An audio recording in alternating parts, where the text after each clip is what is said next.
এই কে মনে হয় যে আমার ভাষা তো বাংলা বাংলাই বেরিয়ে আসবে। ঠিক আছে, কিন্তু এত মানুষ চারিদিক থেকে এসছে, একটু হিন্দিতে বললে তারাও মজা পেতে। তাহলে আমি হিন্দিতে বলার প্রয়াস করি, যদিও আমার হিন্দি যে খুব শুদ্ধ এটা আমি দাবি করতে পারি না। কাজ চালিয়ে নেওয়ার মতো কিছু একটা হবে হয়তো। तो ज्यादा हिंदी भाषी जो लोग हैं यहाँ, मेरा जो खामती होगी बोलने में, जो त्रुटि होगी, उसको आप लोग मना लीजिएगा। क्योंकि ये मेरा हिंदी इतनी शुद्ध नहीं है। हम चौथे क्लास तक हिंदी पढ़े हैं, उसके बाद से राजू दा लोग का हाथ पकड़ के कुछ सीख लिया। बाकी आप लोग समझ लीजिएगा। ऐसे नववर्ष मेरी जिंदगी में देवघर में कभी नहीं देखा। बारिश से भरपूर, शीतल मनोरम परिवेश। यहाँ हिमाचल से आए हैं, कल मेरे सामने बैठे हैं चमन भाई, वो भी बहुत हंसमुख है क्योंकि यहाँ एसी का माहौल है, बाहर भी एसी का माहौल है। ठीक है, तो चारों ओर एसी ही एसी है इस बार। और परम पिता का आशीष दया चल ही रहा है बारिश के रूप में, ठंडे के रूप में। और यहाँ सब कोई जो गेस्ट हाउस में है वो कंबल ओढ़ने के लिए कंबल भी मांग रहे हैं। यहाँ बचपन से जब ही आया तभी ठाकुर जी का ही बात सुनते आया, ये करना है, वो करना है, सो करना है। लेकिन हम लोग तो घर संसार का जीव है, क्यों ना इस बार अब थोड़ा सा बदलाव भी हो जाए। कॉन्फ्रेंस पे थोड़ा सा हम पारिवारिक जीवन का ही बात करते। परिवार से तो विच्युत हम नहीं है, परिवार से ही हम आते हैं, परिवार से ही हमारा जीवन कायम हुआ है, और परिवार से ही हम काम धाम सीख तीख जो कुछ है इस परिवार के भीतर रहकर ही कुछ पाया है। इन परिवार कहीं पंजाब में सिख, वो लोग का परिवार का एक बच्चा, वो देखता है उसका बाप छोटा सा किराना दुकान है चलाता है, उसका दादा अस्वस्थ है, बीमार है, उसका सेवा साथ देता है, दादी बूढ़ी है, उसका भी सेवा करता है। बच्चा यही देखता है, बड़ा होता है, सीखता है, स्कूल जाता है, पढ़ता है, लिखता है, और माँ का प्रेरणा से बहुत हुनर से पढ़ने का कोशिश करता है। ऐसे करने के प्रयास करता है कि उसके जैसा और कोई छात्र ना बने स्कूल में। ऐसे करके वो पढ़ता है तीव्र मन लगा के, क्योंकि माँ का प्रेरणा बहुत उसके साथ है। माँ का अनुप्रेरणा से वो भीड़ जैसा पढ़ाई लिखाई में भी चौकस होते जाते हैं। अब धीरे धीरे पारिवारिक जीवन का समय काल बीतते गया, दादा मर गए, दादी मर गई, बाप भी बूढ़ा हो गया। बच्चा पढ़ पढ़ के ऐसी जगह में चला गया कि उसको एक स्कॉलरशिप मिला विदेश जाने का। विदेश जाने का नौबत आया, विदेश में जाएगा, वहां पढ़ाई करेगा, उसके बाद उसका एक सपना है विदेश में ही वो रहेगा, अपना जीवन वहां विस्तार में ले जाएगा। इस मौके में उस लड़का का जो बाप था, बूढ़े बाप, अस्वस्थ हो गया, बीमार हो गया। उसको देख देख के लिए साथी चाहिए। परिवार का इस अवस्था में उस लड़का को द्विधा आ गया कि मैं क्या करूं, अपना सपना पूरा करूं या अपने परिवार के पास रहूं। सपना पूरा या परिवार के पास संयुक्त रहना। वो सोचा मैं जो सीखा हूं अपने सिख धर्म से, तो यही हमको सिखाया गया कि कर्तव्य ही है सबसे परम धर्म। वो अपना संतान रूप में जो कर्तव्य था उसका निभाने का, उसका पालन करने का प्रयास किया। वो सोचा कि सपना को चूर होने दे। वो अपना स्कॉलरशिप का जो विदेश जाने का जो नौबत था उसको टुकराया, रह गया छोटा सा एक किराना दुकान। उसको कैसे लेके बाप का चिकित्सा करेगा, माँ का सहयोग करेगा, यही लेके ऊपर आ रहा। अपने सारे साथी सहपाठी में जो लोग को स्कॉलरशिप मिला था वो लोग उसके सामने से चला गया विदेश। कितने दोस्त, कितने बंधु, कितने सहपाठी, कितने साथी उनको बोले, अरे तू मूर्ख है, परिवार के लिए कोई ऐसा कुर्बान करता है क्या? लेकिन वो हार नहीं माना, रह गया। किराना दुकान को उसने क्या किया, एक लोकल मार्केट चेन से संयुक्त कर लिया। उसका छोटा सा किराना दुकान थोड़ा सा बड़ा हो गया। अब रात में वो रुका नहीं, थामा नहीं।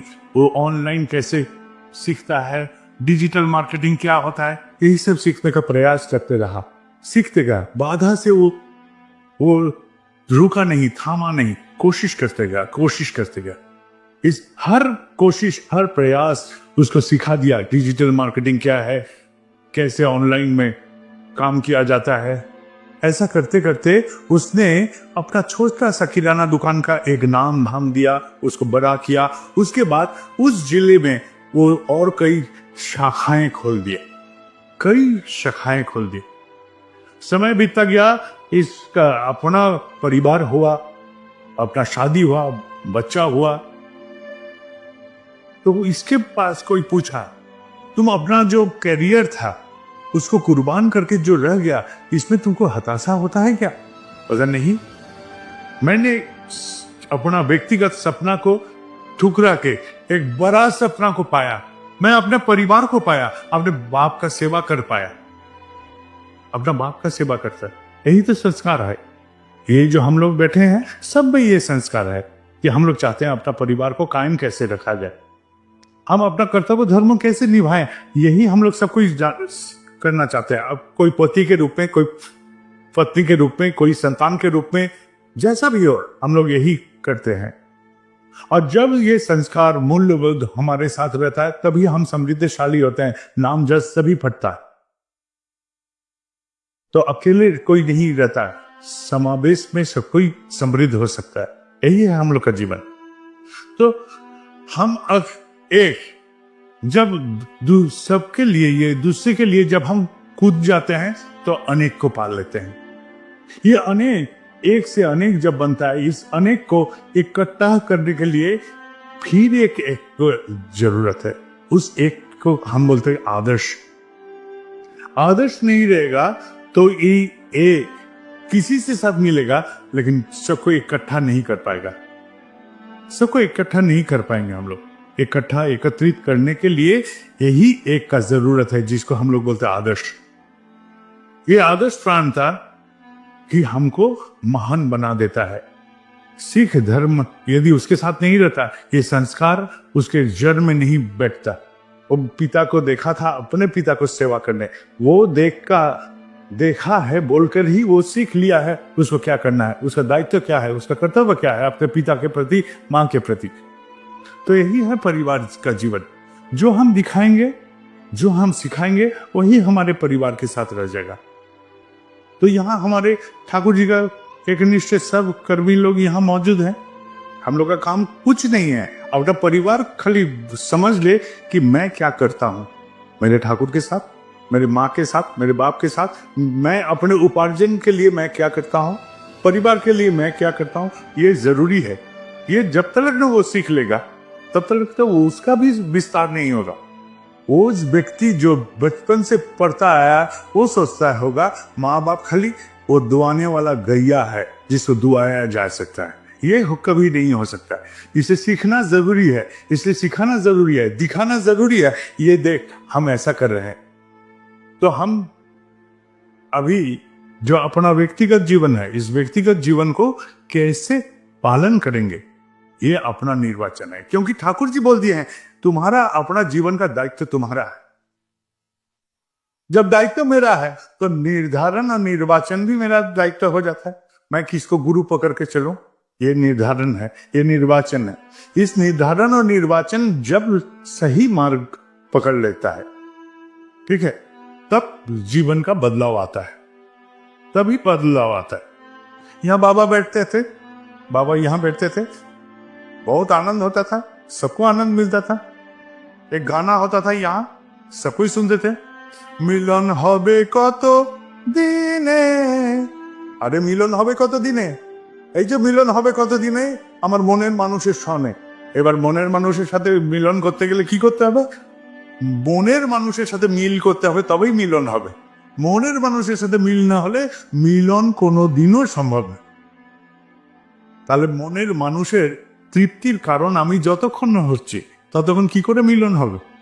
মনের মানুষের তৃপ্তির কারণ আমাকে হতেই হবে, সে যেভাবেই হোক, যে আঙ্গিকে, যে প্রকাশে, যেভাবেই হোক, এইটাই আমাকে করতে হবে। যে এই মিলনটাকে করতে গেলেই মনের মানুষের সাথে মিল করতে হবে। যদি মনের মানুষের সাথে মিল করতে হয় তাহলেই মিলন হতে পারে, তাছাড়া হতে পারে না। তাহলে মনের মানুষ আমাকে, আমার চাকরি হতে পারে, আমার পরিবার হতে পারে, আমার ঠাকুর হতে পারে, আমার আদর্শ হতে পারে, সব কিছু হতে পারে। কিন্তু যাকে আমি ধরবো সেটার থেকে আর একটা কিছু পেয়ে যাব। এখন আমি চাষ করছি, চাষের সময় বৃষ্টি নাই, বাদল নাই, মাঠ শুকিয়ে যদি যায়, তাহলে আমি গান ধরি, আল্লাহ মেঘ দে পানি দে।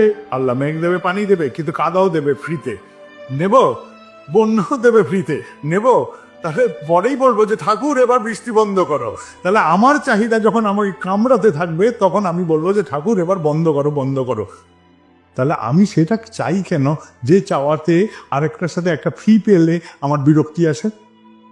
তাহলে আমাদের যা জীবন তৈরি হয়েছে, এই জীবনটা আমাদেরই নির্বাচন। আমরা কি কি নির্বাচন করেছি? এই কি যেন শরীর খারাপ হচ্ছে, কি যেন মন খারাপ হচ্ছে, কি যেন ওই হচ্ছে সেই হচ্ছে। আরে তুই তো নির্বাচন করেছিস। আমার জীবনটা যদি সুখের না হয়, দুঃখের হয়, তাহলে আমার নির্বাচনই দুঃখের কারণ হয়েছে, তাই নয় কি? তাহলে এই এক, যেটা এক কাটটা করে দিতে পারে সব কিছুকে, আমার পরিবারকে, পরিবেশকে, সব, এই একটাকে মজবুত রাখাটাই আমাদের কাজ। এই একের প্রকাশ আমার মধ্যে দিয়ে হোক, যেভাবে হোক। আমি দুর্বল হই, সবল হই, আমার যায় আসে না। আমি ধনী হই, দরিদ্র হই, যায় আসে না। আমি পারি, সক্ষম না অক্ষম, তাও যায় আসে না। চেষ্টা করি কিনা এটাই আসল কথা। আমি চেষ্টা করি কিনা, যেভাবেই হোক। এখন 365টা দিন, ওই 365 দিন সব কর্মী বেরিয়ে পড়বেন রাস্তাঘাটে দৌড়বার গতিতে, সম্ভব না। সম্ভব কি? এটা সম্ভব না। আর যদি বলি যে 365 দিন বেরিয়ে পড়ছেন কেউ, তাহলে বলবো যে এবারটা পাগল। আর এই পাগল যদি থাকে দুটো, তাহলে পৃথিবী বদলে যাবে।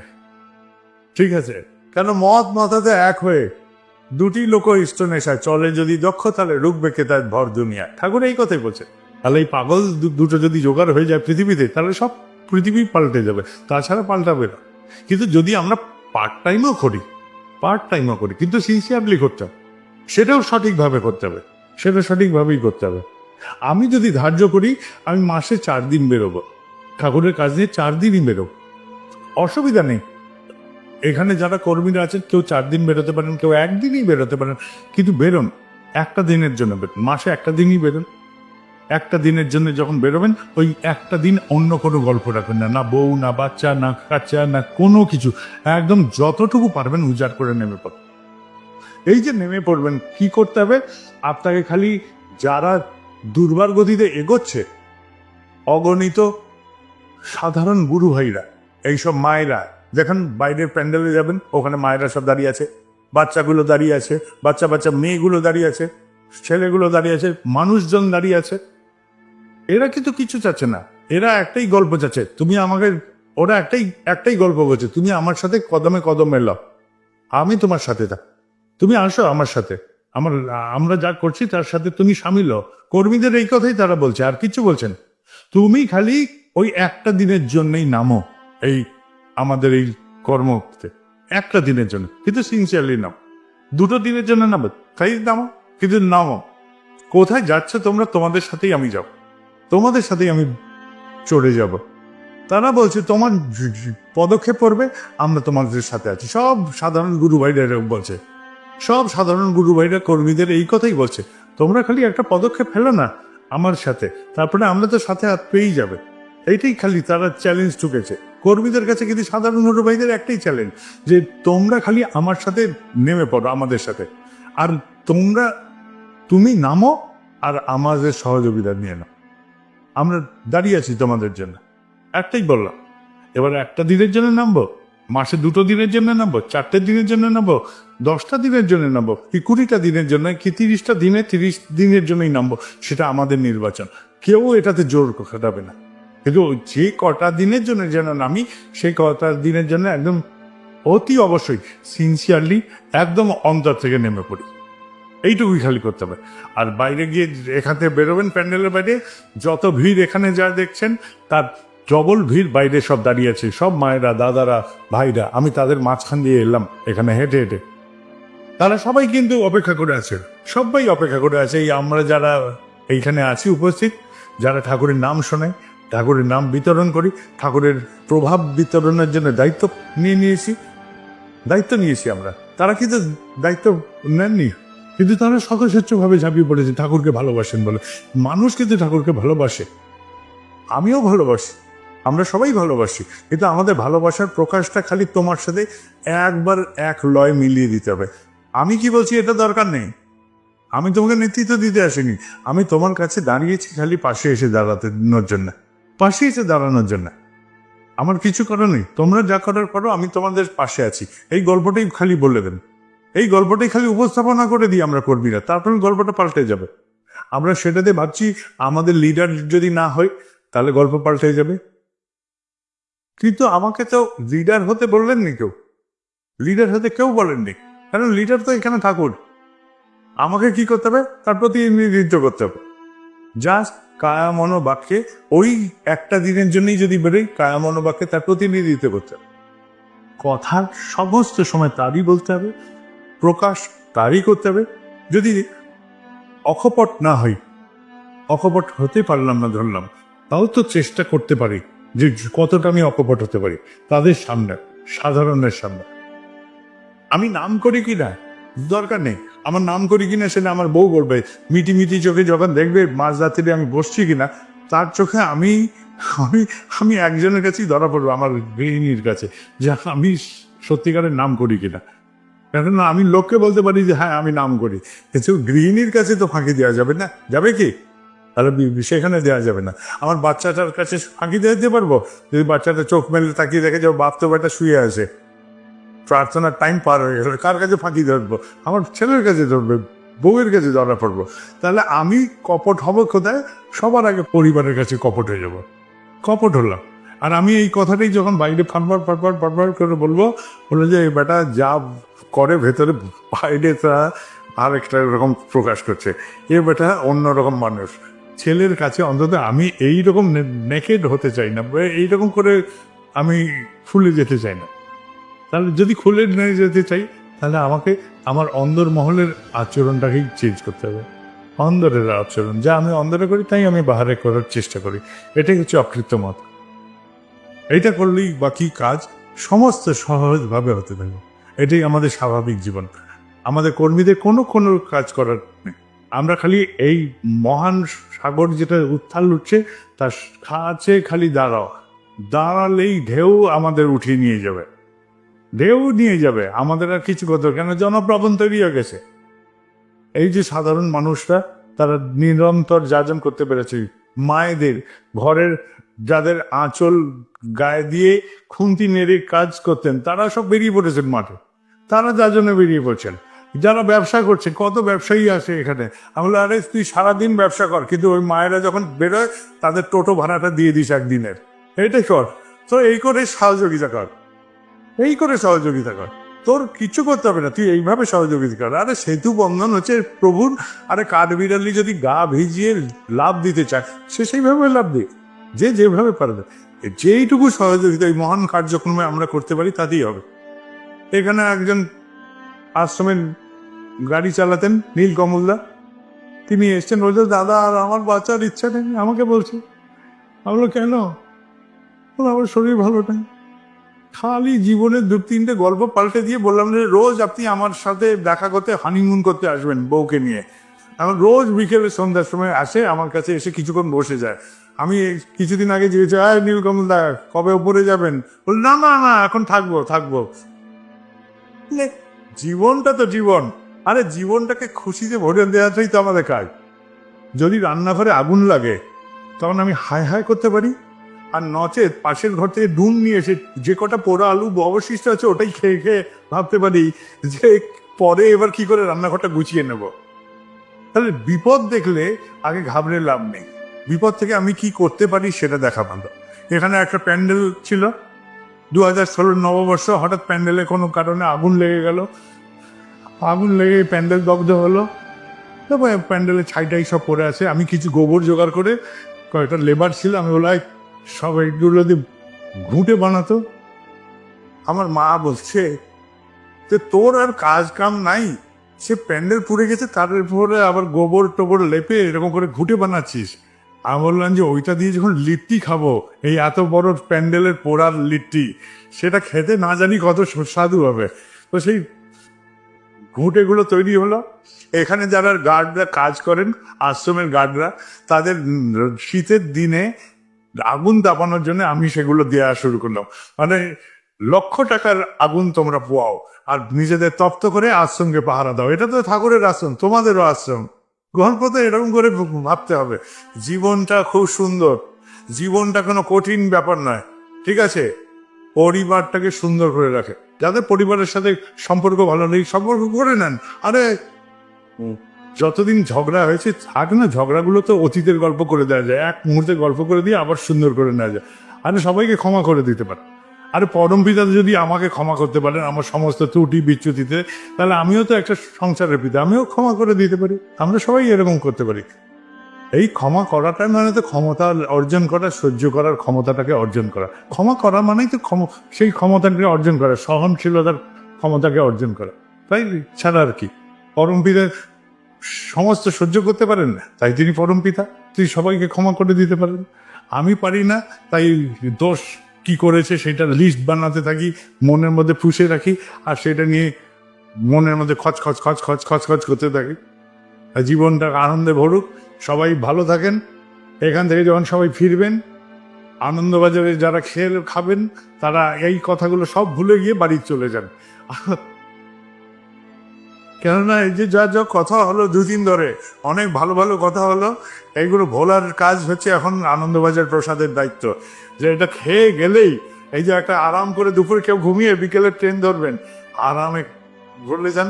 যারা এখন বাড়ি যাবেন, কি কি নিয়ে যেতে হবে বাড়ির জন্য সেটা ভাবেন, রাস্তা যেতে যেতে সব ভুলে যান। আর নচেত এই দু একটা বিন্দু নিয়ে যান, যেটা দিয়ে আর জীবনটাকে আনন্দে উপভোগ করতে পারেন। কি করবেন এটা আপনার নির্বাচন, আমাদের সবারই নির্বাচনের ক্ষমতা আছে।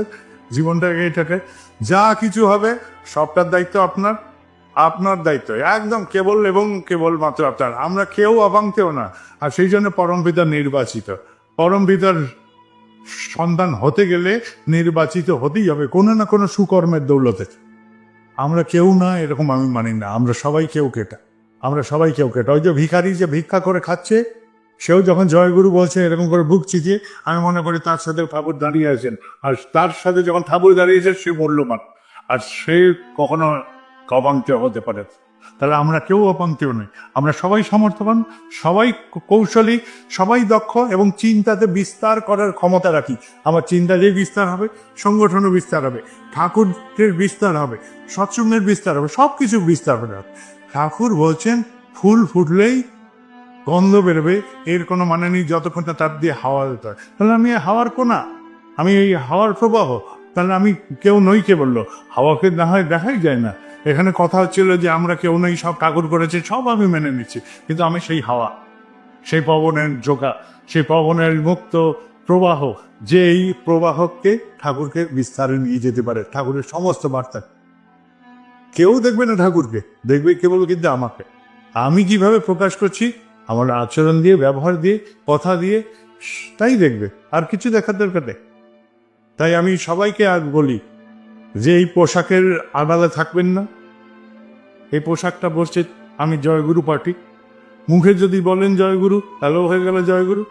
এই দুটো যদি ধাঁচা খুলে দেওয়া যায়, আমি যে পোশাকে থাকি, স্বাভাবিক সাধারণ নিত্য পোশাকে যদি থাকি, যদি মানুষ চিনে যায় যে তুমি বেটা একটা অন্য কিছু মানুষ আমাদের মধ্যে এসছো, তাহলে বুঝবেন যে আপনার মধ্যে দিয়ে ঠাকুর প্রকাশ পাচ্ছে।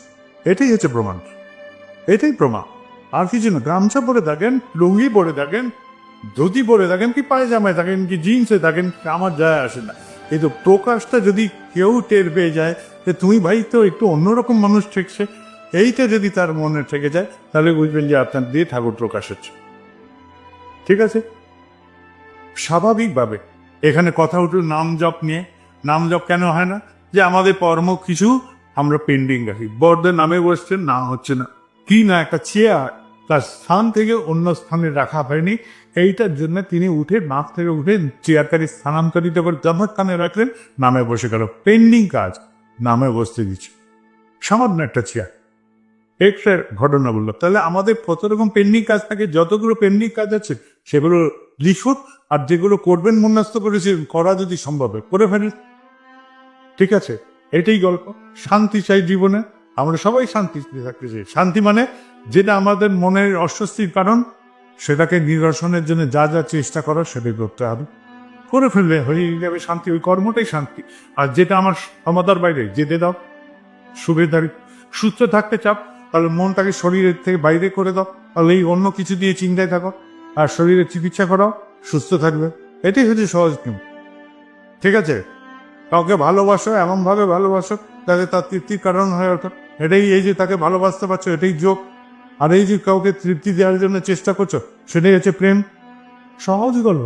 সাধনা টাধনা এত বছর জানি না, সম্পন্ন যেটা করার জন্য বিহিত চেষ্টা করছো সেটাই হচ্ছে সাধনা। একদম সহজভাবে যেটা সম্পূর্ণ করার থেকে কোনো বিহিত প্রচেষ্টা করি সেটাই সাধনা। আমার রান্নাটাকে সম্পূর্ণ করার জন্য বিহিত চেষ্টা করছি, তাহলে রান্না সাধনা হয়ে গেল। সহজ ব্যাপার। একদম এই হচ্ছে জীবনের গল্প। যেটা যা করবে, যেটাকে তুমি সম্পূর্ণ করার জন্য যে বিহিত চেষ্টা করবে সেটাই তোমার সাধনা। একদম এটাই গল্প। একদম এইভাবে সহজভাবে জীবনটাকে বুঝি আর জীবনটাকে নিয়ে গেছি। এত কঠিন জটিল ব্যাপার কিছু নেই। ভালোবাসতে হবে যদি ঠাকুরকে, তাহলে ভালোবেসে দেবো। আমি তো এটাই বলি, ভালোবাসতে গেলে যদি তোমাকে ভালোবাসতে সব হয়ে যাবে, তাহলে তোমাকে ভালোবেসে দেবো। গল্প আর কিছু নেই। এটির যদি সহজ গল্প হয়ে থাকে, তাহলে এটি আমার নির্বাচনের যদি সময় আসে, তাহলে আমি নির্বাচন করে নেবো তোমাকে। ওই যে একটি ঋত্বিকের গল্প বলেছিলাম কনফারেন্সের আগে, যে তার বৌমা প্রেগনেন্সি, বাচ্চা উঠে গেছিল, এই গল্পটা বলেছিলাম। সে ঋত্বিক চয়েস করলো কি, সে ঠাকুরের কাছে যাবে না বৌমার পাশে দাঁড়িয়ে থাকবে। সে ভাবেন না ঠাকুরের কাছে যাই, সে বেরিয়ে পড়ে ঠাকুরের কাছে। তার ছেলে তাকে গঞ্জনা দিবে, বউ তাকে গঞ্জনা দিবে। সে কারোর কথা না শুনে বেরিয়ে পড়লো ঠাকুরের কাছে। সন্ধ্যেবেলা যখন ফিরল, তখন দেখে যে নর্মাল ডেলিভারি হয়ে গেছে, বা ছেলে পায়ে পরে কাঁদছে, বাবা আমার অন্যায় হয়ে গেছে, এটা বলাতে হয়। তাই হোক, বারবার এটা হবে। আর তাকে পরীক্ষা দিতে হলে তিনি বারবার পাস করবে, কেননা আমরাই ফেল করব। পরীক্ষককে যদি পরীক্ষা নিতে যাই, তাহলে পরীক্ষক পাস করবে, কারণ তিনি তো সব উত্তর জানে। আর আমরা একটা প্রশ্নের উত্তর জানি, ভাবছি যে সব উত্তর জানি। ঠিক আছে, একটা জীবন এইটা। গল্পটা সুন্দর। আমরা আনন্দে বাড়ি ফিরব। সবাই ভালো থাকবেন। আজ আমি এখানে থাকি, ইদানিং আর অসুস্থ হচ্ছি না। কেন হচ্ছি না তার নিয়ে আমার চিন্তা হচ্ছে। অসুস্থ হচ্ছি না, মাথায় গোফে কোথাও রং লাগাতে হচ্ছে না, সেটা নিয়েও আমার চিন্তা। বয়স বাড়ছে, এখনো লাগাতে হচ্ছে না কেন। আর অসুস্থ হচ্ছি না কেন, সেটা নিয়েও চিন্তা হচ্ছে। তো চিন্তা করে দেখছি যে কিছুই হচ্ছে না আমার সাথে। তো সবই ঠাকুরের দয়ায় ভালোই হচ্ছে। এখন ভাবলাম যে বৃষ্টির মধ্যে আসতে হবে, দেখি যে রথ বেরিয়ে পড়েছে বাইরে। তো আমার নাম অর্ক বলেই ঠাকুর হয়তো বলে দেয় তোর গায়ে একটু সূর্যের আলো ফেলে দিই, তাই আনন্দেই থাকছি সেজন্য। ঠিক আছে, দু একটা পাকা গোপ হলে বউ দেখি কেটে দেয়। তা আমার বউয়েরও একটা কথা আছে, তো সেই কথাটা আপনাদের জানিয়ে দিই। তিনি বলছে যে যদি বাজারে যাওয়া হয় আর যদি আম চাওয়া হয়, তাহলে এখন আমওয়ালা জিজ্ঞেস করলে ল্যাংড়া নেবে না চৌসা নেবে না হিমসাগর নেবে না অ্যালফান্সো নেবে না ফজলি নেবে। আমি বললাম আম দাও। কিন্তু আমওয়ালাতে জিজ্ঞেস করে কোন জাতের আম নেবে, এইটা একটা সমস্যা হয়। তো তিনি একটাই কথা বলছেন, সব আমের যখন নাম হয় তাহলে তোমারও নিশ্চয়ই কোনো একটা নাম আছে। কত লোক এখন এসে দেখি যে আগে বলতো বাবাই দাদা, কেউ বলতো দাদা, এখন বলতে পারে না, মুখ আটকে যায়, পেটের কথা পেটে থেকে যায়। বলে আচার্যদের বলবো না, দাদা বলবো না, বাবাই দাদা বলবো, কি বলবো? আরে আমার নাম বাবাই দাদা বলবে। যা বলতে ভালো লাগে তাই বলবে। যে নামেই ডাকো, গোলাপ তো গোলাপের মতনই গন্ধ ফোটবে। ঠিক আছে, মানে আমাকে ডাকতে যদি ভালো লাগে, একান্তে যা বলবো যাই বলবো, বলতে কোনো অসুবিধা নেই। আর আমারও শুনতে কোনো অসুবিধা নেই। ঠিক আছে, তবে যারা বাকিরা শুনবে তাদের যদি অস্বস্তি হয়, তাহলে সেই ক্ষেত্রে বিবেচনা করে বলবো আমাকে একান্তে তুমি যে বলতে চাও দাদা, বাবাই দা, সবই বলবে রে। আর আমি শুনেই তো যাবো, ছোটবেলা থেকে তো এই ছোট ছোট বড় হয়েছি। ঠিক আছে, সবাই ভালো থাকবেন আর ধর আনন্দে থাকবেন। আর যত আনন্দে থাকবেন দেখবে যে এই যে যা দেখছি আমরা, এটা সামান্য দেখেছি, এটা কিচ্ছু নয়। এখন যা উৎসব হচ্ছে, একটা লোকজন ভিড় হলে আমরা ভাবছি না জানি কত বড় উৎসব হলো। এটা এখনো কিচ্ছু পৌঁছায়নি, আমরা আমাদের অনেক কাজ বাকি। এখন রাস্তা দিয়ে যাবো, লোকে এসে আমাদের প্রণাম করতে থাকবে, আর তুই দেখেন গল্পগুলো চেঞ্জ হবে। আমার মেয়ে যাবে স্টেশনে, আমি পৌঁছাতে যেতাম, আমার আর যেতে হবে না। গুরু ভাই বললো, আরে আপনি ভাবছেন কেন, আমরা পৌঁছে দেবো। হঠাৎ করে 2-3টে গাড়ি করে আমার ছেলে মেয়েকে স্টেশনে ওঠাতে যাবে। এইরকমই জীবনের গল্প হবে, এইটাই জীবনের গল্প, এটাই জীবনের গল্প। আমাকে খালি একের সাথে যুক্ত হয়ে বহুতে বিস্তার ঘটাতে হবে, আর বাকি গল্প সব পাল্টে যাবে, আর কিছু করতে হবে না। একটি মা আমাকে কি বললো যে তার মেয়ের বিয়ে হয়ে গেছে, তার স্বামী মারা গেছে, চোখের অপারেশন হবে। চোখের অপারেশন করতে গিয়ে সে বাচ্চা কি করবে না করবে, প্রতিবেশীরা এসে তার রান্না বান্না করে দিল, কাপড় কেচে দিল, তাকে উঠিয়ে নিয়ে গেল হাসপাতালে, অপারেশন করিয়ে নিয়ে বাড়ি ফিরিয়ে দিল। কাউকে দরকার হলো না। দেখলো যে 1 না 2 না হাজার হাজার সাথী আমার প্রেমে দাঁড়িয়ে আছে। এইটাই তো জীবন, এটাই তো জীবনের গল্প, একটাই তো জীবন আমাদের। সবাই ভালো থাকেন, সবাই মঙ্গলে থাকেন, সবাই আনন্দে থাকেন। বাড়িতে কে কে ঝগড়া করেন? আরে ঝগড়া করেন তো, লজ্জা পাওয়ার কি আছে? ঠিক আছে, কিছু কিছু বোকা থাকে ঝগড়া করার জন্যে, আর যারা জ্ঞানী তারা ঝগড়াই করবে না, না ঝগড়া হতে দেবে না ঝগড়া করবে। ঠিক আছে, সবাই যে জ্ঞানী হতে হবে তার কোনো মানে নেই। আমরা কয়েকজন বোকাও থাকতে পারি পৃথিবীতে। ঠিক আছে, তাহলে সবাই চেষ্টা করবেন যেরকম করে ভালো থাকা যায়। ঝগড়া করলে যদি ভালো থাকা উপায় হয় তাহলে ঝগড়া করে নেবেন। জয় গুরু। এখানে এসে সবাই আনন্দ পেয়েছেন, হ্যাঁ, আনন্দ নিয়ে ফিরবেন। তাহলে গল্পটাকে থামিয়ে রাখবেন না, যেটুকু পারবেন একটা বিন্দুও যদি থাকে অন্তরে সেটা ছড়িয়ে দেন, আর কিছু করতে হবে না। জয় গুরু। এবার তাহলে ধ্বনি দেওয়া হবে 10টা 20 বাজে, এরপরে প্রসাদ, তারপরে কারোর আবার যাওয়ার আগে আমাকে কিছু বলার থাকবে, আবার বসে যেতে হবে। তো একসাথে সব মিটিয়ে ফেলে ভালো, কেননা অনেকে যাওয়ার তাড়া হয়ে যাবে এরপরও। জয় গুরু। রাজুদা আর কিছু বলতে হবে? আরে রাজুদা চুপ করে বসে আছে, আপনার ভয়ে তো আমি নামছিলাম না। আমি তো বলছি আর একটু থাকেন, রাজুদা আর একটু বলুক। রাজুদাকে পাঠিয়েছিলাম এবার একটা উৎসবে ভাগলপুরে, মজার উৎসব। তো রাজুদাকে যখন চাচ্ছে বক্তা টক্তা, আমি বললাম হ্যাঁ রাজুদা যাবে, কিন্তু রাজুদাকে বললেন শুনুন, মঞ্চে উঠে বক্তৃতা দেবেন না, মঞ্চে নিচে বসে বসে লোকের সাথে গল্প করবেন, যখন আপনার গলা বসবে তখন বাড়ি ফিরে আসবেন। তো রাজুদা বাড়ি ফিরলো যখন, বলছে গলা দিয়ে আওয়াজ বেরোচ্ছেন। রাজুদা বলছে, আমি বললো হ্যাঁ এটা ভালো হয়েছে উৎসব, এটা ভালো হচ্ছে। আরে মঞ্চে 45 মিনিট বলবে, 40 মিনিট বলবে, আধা ঘন্টা বলবে, আর ওইখানে সবসময় কথা বলতে হবে, ঠাকুরের কথা বলে যাও, এইটাই ভালো উৎসব। ঠিক আছে, সবসময় মঞ্চে উঠে আমাকে দেখাতে হবে, এটাও আমার ভালো লাগে না। তো কোনো কোনো সময় আমার মনে হয় যে আচ্ছা কনফারেন্সে যদি এই ব্যাপারটা না থাকতো, আমার বক্তব্যটা, তাহলে কত না জানি আমার আনন্দ হতো। তো এটা আমার ভালো লাগে। সবাই ভালো থাকবেন। জয় গুরু।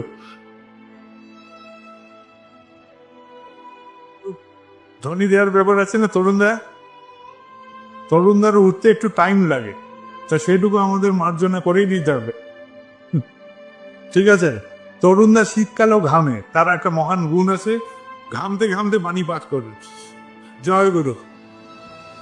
বন্দে পুরুষোত্তম পুরুষোত্তম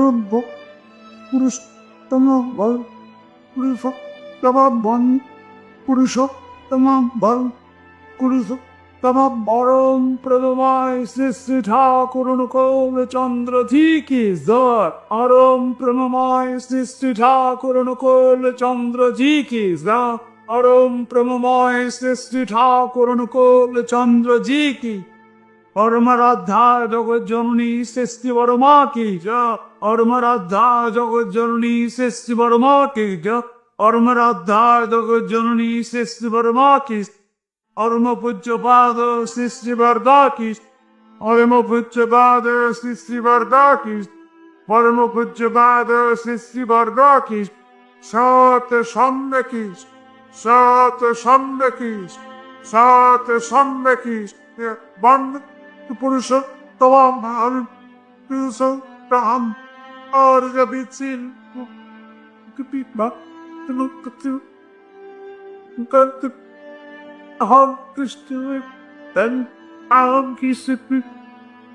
पुरुष तमाम तन पुरुष तमाम पुरुष तमाम पुरुष तमाम प्रभुमय सृष्टि ठाकुर कोयल चंद्र जी की জয় গুরু। আপনারা রামধনুর নাম শুনেছেন? রামধনু, রামধনু আমরা বাংলায় বলি ইন্দ্রধনুষ যাকে। সেই রামধনু কেন বলা হয়? সাতখানা রং সেই ধনুতে আছে। আপনারা গদা নামে একটা অস্ত্র শুনেছেন? সেই গদা শব্দটা এসে গদ শব্দ থেকে, গদ মানে কথা। তো আমাদের রাম গদ কণ্ঠে ধ্বনি দিলেন তরুণদা, সাতখানা স্বরই বেরিয়ে পড়েছে। জয় গুরু।